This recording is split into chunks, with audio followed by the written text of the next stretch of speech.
A Galaxy S24 shows emergency calls only because it is unable to connect to the cellular network, possibly due to network issues, SIM card problems, or account-related issues. Let's go through the steps to fix it.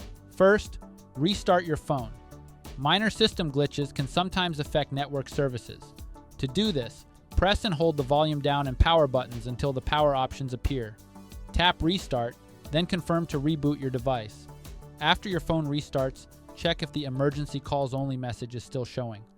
If it is, the next step is to reseat the SIM card.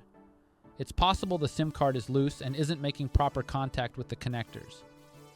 If reseating the SIM card doesn't solve the problem, you can try resetting the mobile network settings to refresh your phone's connection. Here's how.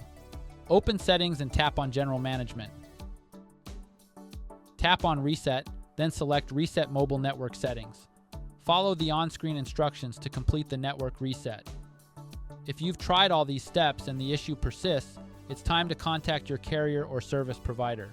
The problem might be related to their network or your account. We hope this video has been helpful. Thanks for watching, and don't forget to subscribe for more useful tutorials.